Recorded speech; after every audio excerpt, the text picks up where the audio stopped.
What's going on, you guys? Nick here with Nick Strength and Power. So the finals for the 2024 Toronto Pro just wrapped up. Your results: in 5th place, Tim Budesheim. In 4th place, Robin Strand. In 3rd place, John Jewett. In 2nd, Quentin Araya. And the winner, Akeem Williams. So exactly as we predicted in the prejudging video, that was the exact top 4 we had in order by the end of the prejudging video, so that wasn't really a surprise. I did see a lot of comments and messages after prejudging, though. A lot of people that felt like Quentin was going to win.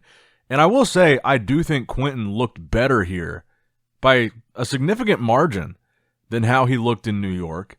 I think, like I said in the prejudging video, the lighting wasn't really doing anybody favor, so it's not necessarily an apples-to-apples comparison to compare like a side-by-side video of Quentin at New York and then Quentin in Toronto because the lighting was different. I just feel like it's not a good comparison. But I think he looked noticeably fuller here. His conditioning seemed about the same, but with more fullness. And the big difference here, obviously, being that he coached himself for this show, whereas he was working with Matt Jansen for the New York Pro. So he actually did better and moved up significantly. He was, I believe he was 6th in New York, moved up to 2nd here in Toronto, even though this lineup wasn't as deep. And he did have a lot of fans that were saying they thought he should have won, but I thought it was pretty clear at prejudging that Akeem did enough to win, and I'm looking at the scorecards right now. Akeem actually won prejudging and finals, looks like unanimously. And Akeem is such an interesting, like, low-key guy to me because of the fact that really the majority of this build-up to Toronto, he didn't really post anything, and he kind of does that with every show now. He doesn't really post much, maybe 1 or 2 physique updates for the entire prep, and it's just like 1 or 2 poses in that update. And we didn't really see much, didn't really hear much. The most recent update that we had from Akeem in May, when I saw it, and I looked at it like 2 weeks after it was posted, it only had like 300 likes, like no one was even paying attention. And then he was able to sneak in here and look amazing and win. This was a really good conditioned version of Akeem for Akeem. Obviously, not as conditioned as, you know, some of the top conditioned guys like Hadi, but for Akeem, this was really good conditioning.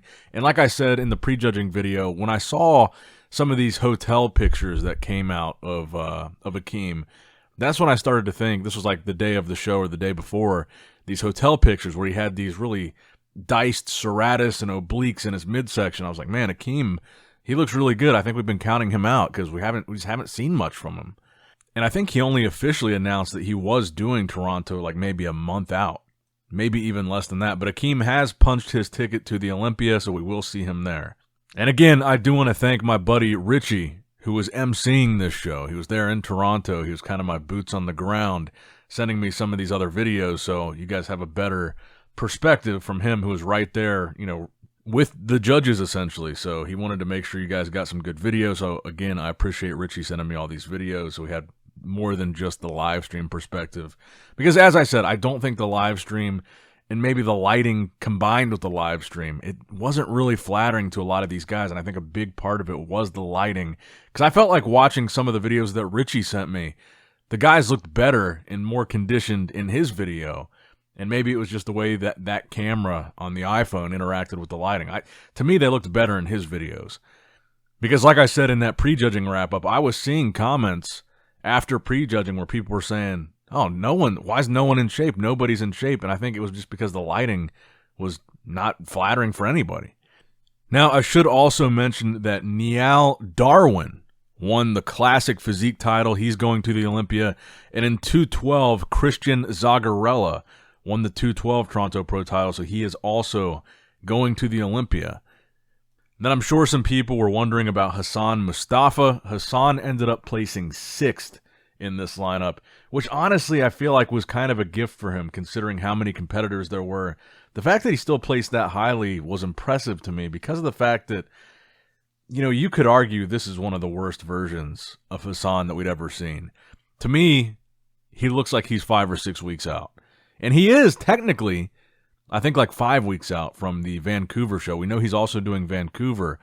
But to me, you know, I was looking at those updates going into the show, and I was like, there's no way he's actually a couple days out in these pictures. And it turns out he just wasn't in shape. And I think it does really speak to how freaky Hassan is. He really is a mass monster. If you look at his physique, even though he's not, conditioned here, and even though his midsection is really not great here, just the sheer amount of muscle that this guy carries, I feel like carries him. It's impressive and really undeniable how much muscle this guy really has packed onto his frame. He's huge. And I think that's how he's able to squeak out a top 6 placing in this lineup, even though his conditioning was way off. I mean, I saw people making comments on Instagram saying they were comparing him to Nick Walker, and they were saying, and to think people were talking shit about Nick Walker's guest posing appearance, saying, this guy looks like he's in guest posing shape at this show, and also was struggling with a midsection issue here at this show. And arguably, maybe the worst his midsection has looked in competition. But if we go back to the top 4 call-out from prejudging with John Jewett, Akeem Williams, Quint Beastwood, and Robin Strand, I should give some credit to Robin Strand here too, because we only really talked about him, I think, a couple days ago in a video. I saw some updates that he had posted, and I thought, this guy actually does look pretty good, so I wanted to talk about him in that video. But up until then, I hadn't really talked about him at all. But during the week of peak week, like just in the past couple days, I was seeing updates where he looked pretty good, and he ended up placing top 4 here, ahead of Tim Budashim and also Hassan Mustafa, so it was a pretty good placing for him. And I believe he was 4th last year at this same show. Like I said, Quint Beastwood looked improved to me, but I think in this top 4 call-out, this is where it's really clear. I think that Akeem won, that Quentin was 2nd, and that John was 3rd. John brought good conditioning. Honestly, though, he wasn't as sharp as I thought he would be. I expected him to be sharper than he was, but I definitely think he was deserving of a top 3 placing because of how sharp he was. He looks kind of like, physique-wise, he looks kind of like a smaller, more compact Hunter Labrada, if that makes sense. That's what he really reminded me of, but I can definitely see why he was 3rd. Akeem was more conditioned than I thought he would be. He looked a lot better than I thought he would. Quint Beastwood looked improved. But yeah, I think this was a pretty hands-down victory for Akeem. So shout out to all these guys. I know, Quentin looked pretty disappointed when they gave the awards, but honestly, I think this was a good step up for him. And, I think Akeem did deserve the win. I think the placing was very fair. But let me know what you guys think in the comments down below. Make sure you like the video, subscribe to the channel, click that bell notification icon, all that good stuff. And as always, I love you guys, appreciate you guys. Nick Strength and Power signing out.